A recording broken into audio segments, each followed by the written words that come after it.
नमस्कार, मैं हूं प्रशांत नायर और मेरे साथ जुड़े मिस्टर विवेक सिंह राजपूत और आप देख रहे हैं संवाद। आज हम चर्चा करेंगे महाराष्ट्र में अभी तक जो हो रहा है पॉलिटिकल इवेंट्स, पॉलिटिकल ड्रामा जो उथल-पुथल कहते हैं, उसके बारे में चर्चा करते हैं। मिस्टर राजपूत, सीधा सवाल मैं आपसे पूछना चाहूंगा। शरद पवार ने यह बताया था कि अनिल देशमुख जो है अपना रेजिग्नेशन, अपना इस्तीफा पत्र देंगे, बट अब वो अपने जो बात है उससे थोड़ा हटते हुए दिख रहे हैं। क्या निर्णय आपका? जी, शरद पवार जो है राजनीति के खेल के पुराने खिलाड़ी हैं, ठीक है।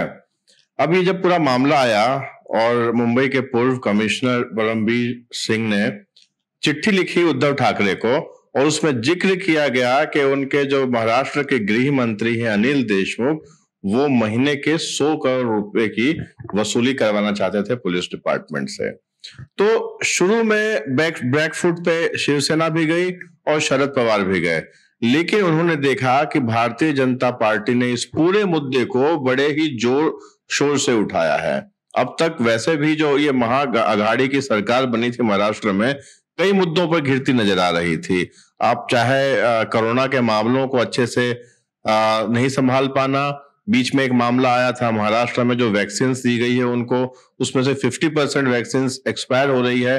तो एक गवर्नमेंट की इनएफिशिएंसी दिख रही थी और उसके ऊपर एक बहुत बड़ा साजिश जो कि बाहर निकल के आया है कि पुलिस डिपार्टमेंट को ही उगरानी या वसूली करने के लिए एक जरिया बनाया और इसकी जिम्मेदारी गई वहां के जो गृह मंत्री थे अनिल देशमुख की। शुरुआत में शरद पवार ने ये हिंट दिया, ये बात मानी कि इनके खिलाफ कार्यवाही की जाएगी, लेकिन जब उन्होंने देखा कि पाला उनका कमजोर पड़ता जा रहा है, जनता को यह स्पष्ट संदेश चला जाएगा कि वो झुक गई है बीजेपी के सामने, इसके लिए पलटने में राजनेता माहिर होते हैं, तो उन्होंने पलटी मारी और पलटी मारकर कल उन्होंने ये स्टेटमेंट दिया कि अनिल देशमुख का रेजिग्नेशन संभव नहीं है।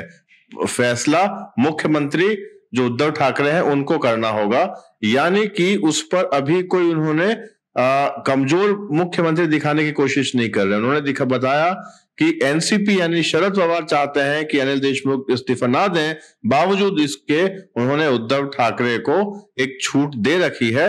जनता में ये संदेश जाए, इसके लिए स्टेटमेंट आया उनका। आपने बात की उद्धव ठाकरे की, महाराष्ट्र के चीफ मिनिस्टर। महाराष्ट्र में पिछले कुछ महीनों में बहुत कुछ उथल पुथल देखने को मिल रहा है।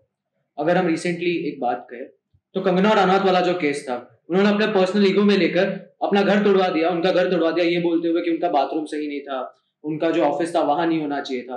तो क्या महाराष्ट्र में सारे मुद्दे खत्म हो गए? कोरोना का कोई वायरस ही नहीं है क्या? वहां पे सभी लोगों को एम्प्लॉयमेंट मिल गए, वहां पे A to Z लोग हैप्पी है, फिर भी महाराष्ट्र गवर्नमेंट क्या ये सब चीजों को मुद्देनजर रखते हुए अपना निर्णय निकालती है? देखिए, मैं आपको एक बहुत अच्छी चीज बता दूं।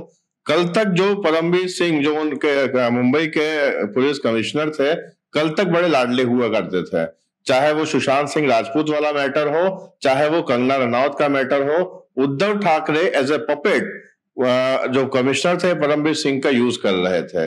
लेकिन जैसे ही परमबीर सिंह ने चिट्ठी लिखी और उन्होंने ये दर्शाया कि गृह मंत्री अनिल देशमुख पुलिस डिपार्टमेंट को वसूली डिपार्टमेंट की तरह यूज कर रहे थे, तो शिवसेना और उद्धव ठाकरे ने भी पलटी मार दी।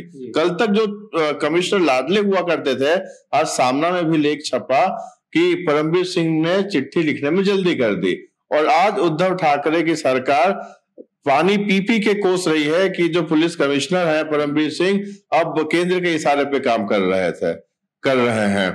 लेकिन उन्हें यह नहीं भूलना चाहिए कि कल तक परमबीर सिंह अगर पानी का गिलास भी उठाते थे तो वो महाअघाड़ी सरकार और उद्धव ठाकरे के इशारे पे करते थे। कंगना रनावत के घर पुलिस पहुंचना, अर्नब गोस्वामी को पुलिस को उठाना, यानी कि कल तक जो पुलिस उनकी लाडली हुआ करती थी, आज जब उनकी पोल खुली तो उन्होंने पुलिस पर ही आरोप लगाना शुरू कर दिया। ये शिवसेना की पुरानी आदत है और जो एनसीपी के सुप्रीमो है शरद पवार, वो इस सरकार के पक्के खिलाड़ी हैं। भले ही चीफ मिनिस्टर उद्धव ठाकरे हो, मगर बैक हैंड में जो रिमोट है वो तो शरद पवार के हाथ में ही है।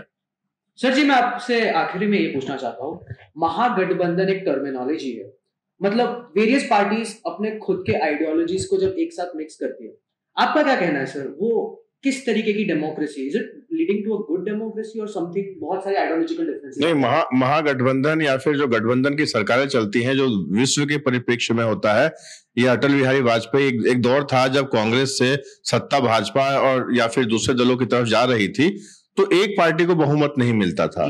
तो उस समय ये होता था, या दुनिया में भी ऐसा होता है कि समान विचारधारा के लोग एक मंच पर आ जाएं और एक मंच पर आने के बाद वो जनता के हित के लिए कुछ निर्णय लें। लेकिन आज के दिन में ऐसा नहीं है।